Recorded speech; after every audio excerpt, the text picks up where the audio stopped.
Welcome to Part 3 of our lecture series on the Insight Spreadsheet Development Environment.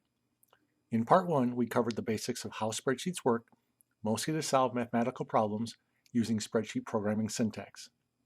Part 2 introduced you to how to build on this foundation in order to build machine vision applications using the Insight Spreadsheet Development Environment. In Part 3, we will cover some advanced features of the Insight Spreadsheet that extend the power and flexibility while also providing improved ease of use beyond what can be done in a conventional spreadsheet like Microsoft Excel.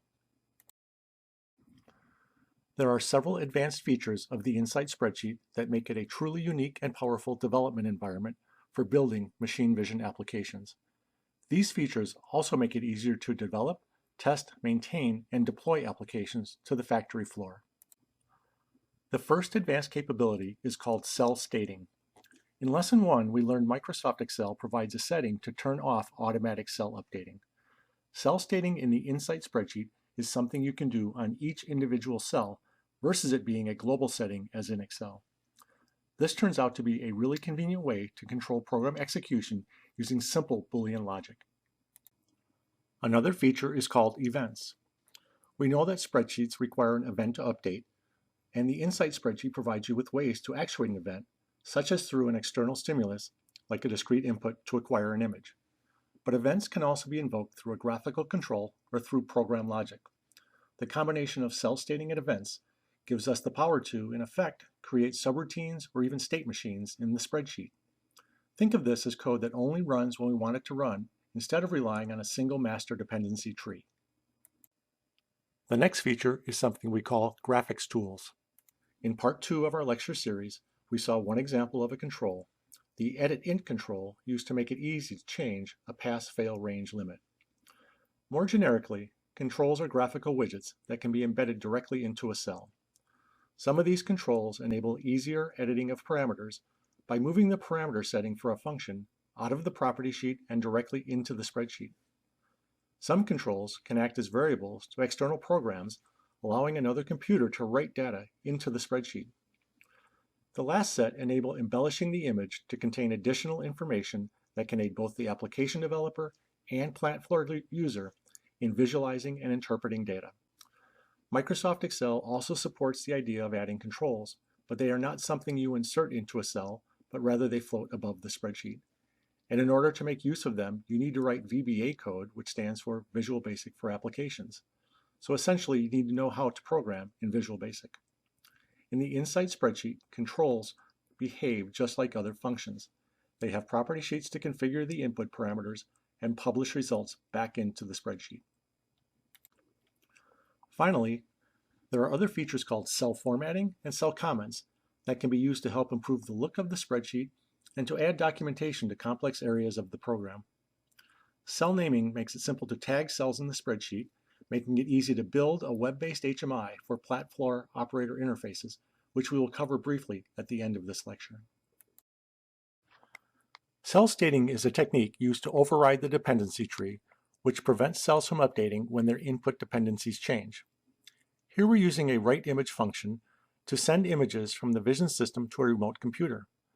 This function has an event parameter, which, by default, will put a button into the spreadsheet if we leave the value as 0, meaning a user would need to click the button in order to send an image. More typically, we would reference cell A0, meaning every time we require an image, we will automatically send it to a remote computer. But what if we only wanted to send images when our inspection fails? To do this, we start by creating a Boolean condition that returns true, or 1, when our inspection fails. We can easily do this by using a not function to invert our pass-fail status in cell I7. Next, we can click on what looks like a hyperlink to the right of the expression bar. By default, this condition says if 1, meaning the cell will always update when its input dependencies change. When we click on this link, the cell state dialog will open and we can choose to conditionally enable the cell by selecting a cell reference that evaluates to a 1 or a 0. In this case, we simply choose cell B9 as the cell state for our write image function. And now, if our inspection passes, cell B9 will evaluate to 0, which will disable our write image function, which prevents writing images when our inspection passes. Now let's take a look at a few examples of how to use events in the Spreadsheet program. If you recall from Lesson 2, our train pattern tool has a property called train event. If we reference the train event parameter to a button in the spreadsheet, we can train a new pattern without having to open the property sheet. When you're developing your program, this can be a nice way to save some time. Or you could use a button to allow a plant floor operator to retrain a pattern while preventing access to all other parameters in the property sheet. And here's a nice little shortcut. If you open the property sheet, you can click on the train event label, then drag and drop the label into an empty cell. The cell will automatically be populated with the button function, and the text label of the button will be set to train event, and the train event parameter in the property sheet will automatically be updated to the cell location where you dropped the button. This little shortcut can be used for any parameter type that has a corresponding graphical control type, which we will see in a few more minutes. In this case, if we dragged the reuse training image parameter into the spreadsheet, a checkbox control would automatically be added. The top parameter will add an edit int control, and the show parameter will add a list box control. Here is another interesting use of events. In this program, cell A44 contains a count pass fail function, which has 3 inputs. The first is an event which points to cell A0, so it will update on every new image acquisition.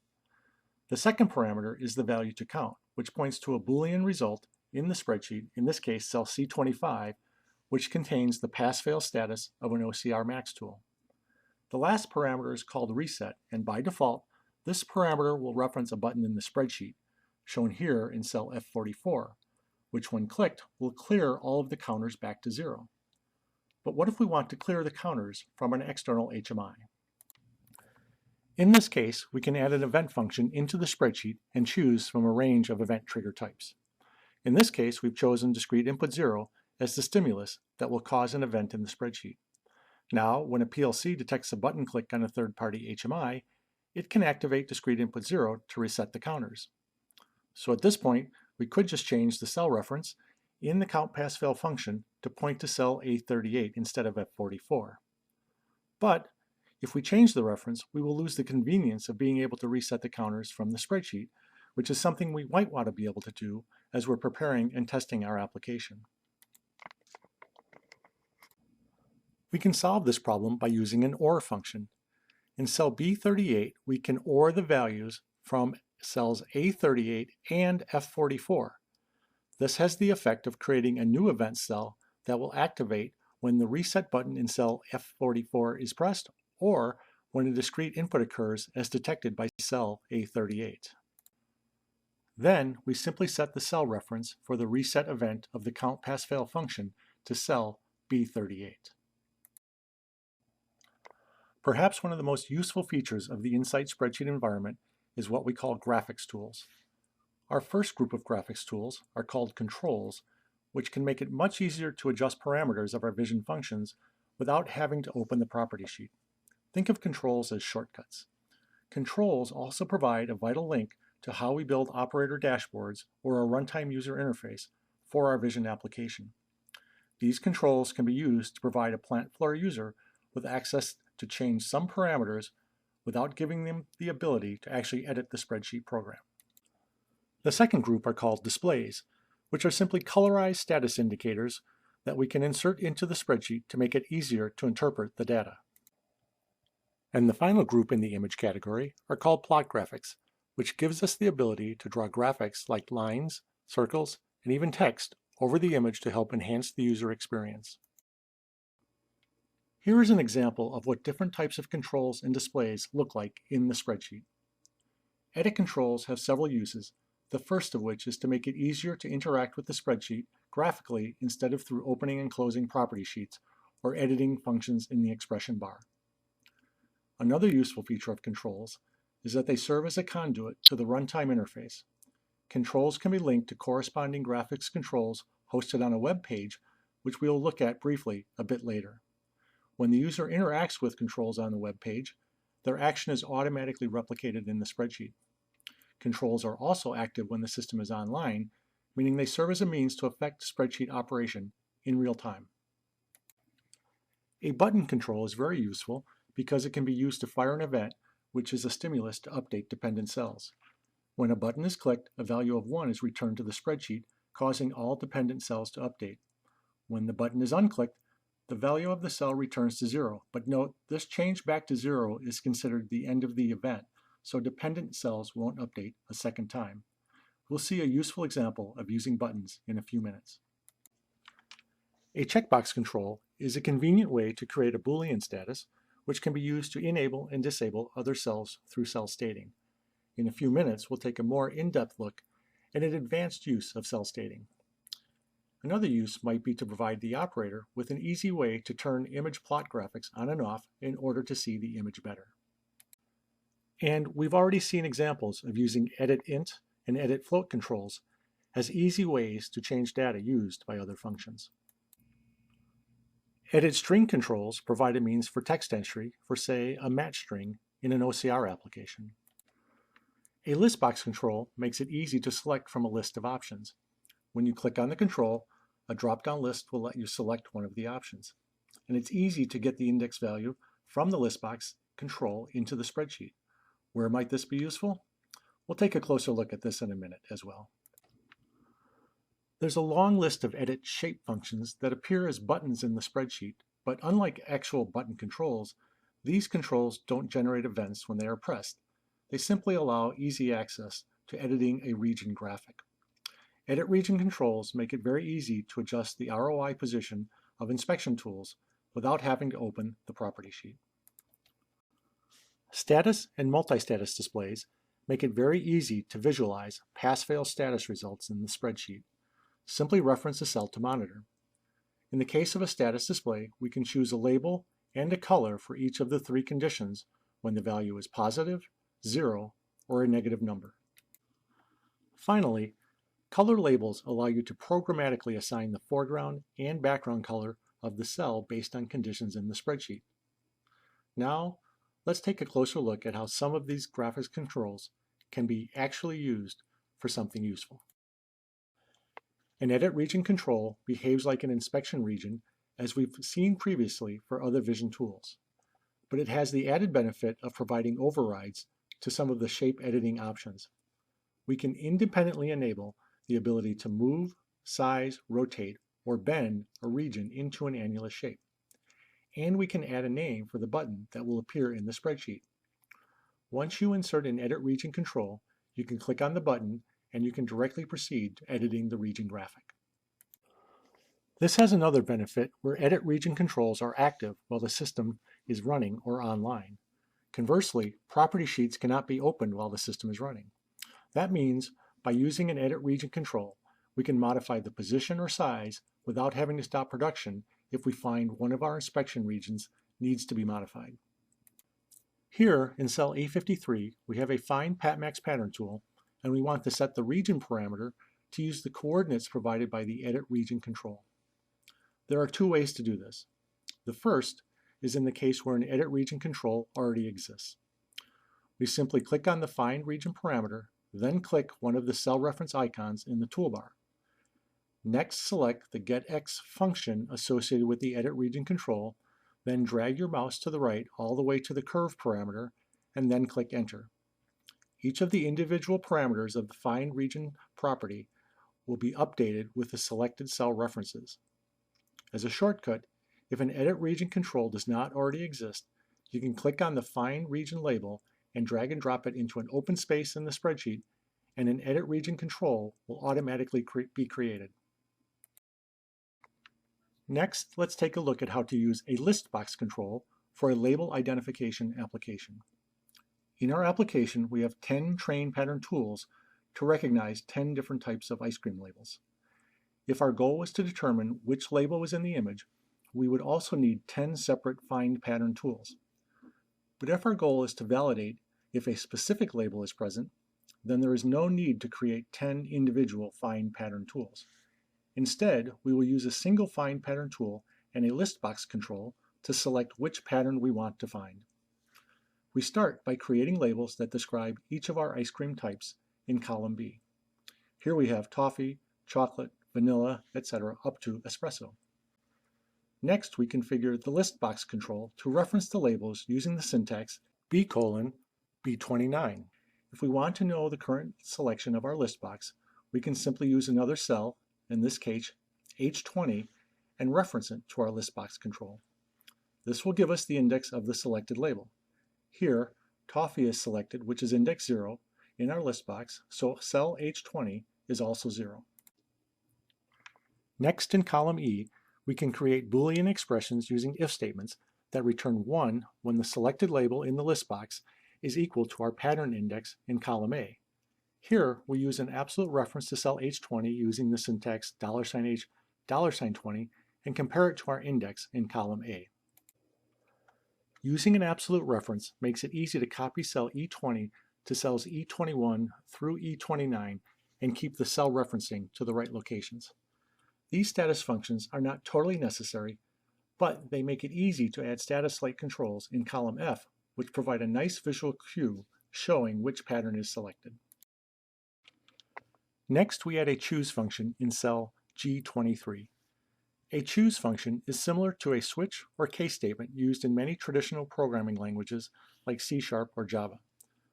The first parameter of a choose function is an index value, so here we reference cell H20, which contains the index of the selected pattern. Following the index value is a variable argument list, meaning we can have as many values as we want, provided they are all of the same data type. Here we use the syntax C20:C29 to select the 10 train pattern tools. In this case, the choose function will return a pattern structure because all the input data types are patterns. Now, when we change our selection in the list box control, say from toffee to strawberry, cell H20 will update to a value of 6 and our status light will also update. Our last step is to use the find pattern tool and reference the pattern returned from our choose function. Now our find pattern tool will use the train pattern as determined by the list box selection. This is an example of using plot functions to add additional graphics to the image. Here is a small program that locates two circles in the image and then measures the distance between them. The goal here is to give an operator some additional details about the inspection within the image frame instead of making them find the desired data in the spreadsheet. In such a small program, it might not be difficult to locate the desired data in the spreadsheet, but imagine a program with 5,000 cells. It would be very tedious to find the desired data. The vision tools used to locate the circles will automatically provide the circle graphics on the image, but here we will need to use plot functions to add a line connecting the two circles and text showing the measured distance to achieve the desired goal. This program uses a geometry function to compute the distance between the two circles and a plot line plus plot string function to display the data. Now, let's take a closer look at how to set this function up. Our first step is to add a plot line function. A line requires two xy coordinates, and if we double-click on the line parameter, we can select the cells that define our two endpoints. Notice I've highlighted 2 rows and 2 columns in the spreadsheet. In one motion, we can assign all 4 cell references to define the line endpoints. Here, you see all 4 cell references have been created and a line is drawn in the image. In a similar fashion, we use a point-to-point function to compute the distance between our 2 center points. After we compute the distance, we need to turn the result, which is a number, into a string that we can display on the screen. So we use a stringf function, which stands for string format, and uses the same formatting syntax as the stringf function found in the C computer language. Here, we combine the text distance equals with a floating point value that will come from cell H19. The syntax 3.3f stands for 3 digits to the left of the decimal, 3 to the right, and that the endpoint is a floating point number. Lastly, we add the term pixels as the units for our dimension. Now that we have a string, we can add the plot string function and reference the cell holding the string, in this case cell I19. We can also reference the point of the first circle to control the position of where to plot the string on the screen. Here we've also added a small offset to move the string slightly below the line and a little to the right of the first circle. Did you notice something we hadn't touched on before? Parameters in property sheets can be more than constants or cell references. They can also be mathematical or logical functions as well. The FX button in the toolbar allows us to change parameters into more than a constant or simple cell reference. As we think about our spreadsheet being a program, it's easy to focus solely on the functionality of our application and not worry too much about documenting our program or making it easier to understand what the program is doing. Here's an example of a typical small program. Most of us could probably understand what it's doing just by looking at it, and maybe by using cell auditing to understand the dependencies. But here is that same program using some of the cell formatting features and cell comment features found in typical PC spreadsheet applications. Near the top of the application window is a toolbar that contains some of the more commonly used features of cell formatting. You can apply cell formatting by clicking on an individual cell or a range of cells, and then click on the desired icon in the toolbar. Here we see options for setting the font size, bold, and italic formats.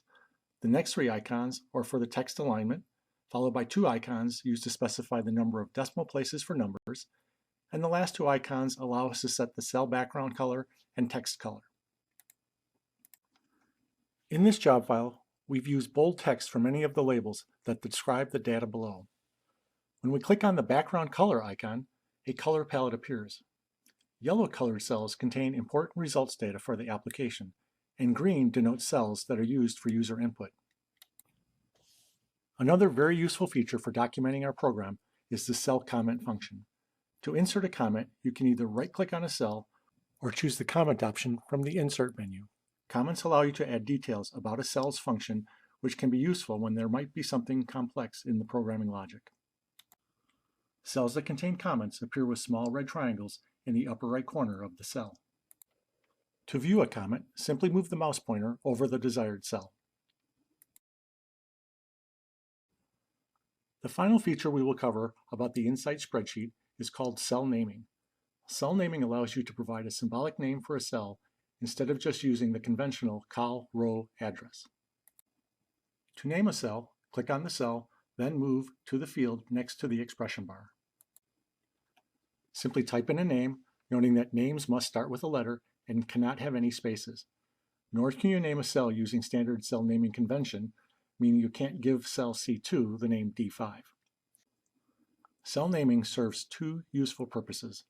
The first benefit is it makes it easy to find important cells in our program. Simply select the name from the drop-down list, and the cursor will move to that cell in the spreadsheet. This can be very helpful in large, complex programs. The other, even more valuable use for cell naming is that these names will automatically appear in the web page editor. In the tag browser, simply navigate to the Tasks Inspection Task list, and amongst the list of default data types and system functions will be the list of cell names added to the spreadsheet. To add one of these objects to a web page, simply click on the desired item and drag it into the web page form. We can do this for each item in the list to fill out our web page. More information about designing web pages is available in a separate training module. In this lesson, we learned how to use some of the advanced features of the Insight spreadsheet that make it very powerful and yet easy to develop complex applications. First, we learned how to use graphics tools in the spreadsheet to make it easy to change vision tool parameters and how to add additional information into the image display. Second, we learned how to use cell stating to override the dependency tree to control when cells update. Third, we learned how to use events to provide a stimulus to update the dependency tree. Fourth, we learned how to use cell formatting to make it easier to read and maintain our program. Fifth, we learned how to add cell comments as a means to document our program. And finally, we learned how to use cell naming as a means to simplify the process of creating a web page interface. Thank you for watching.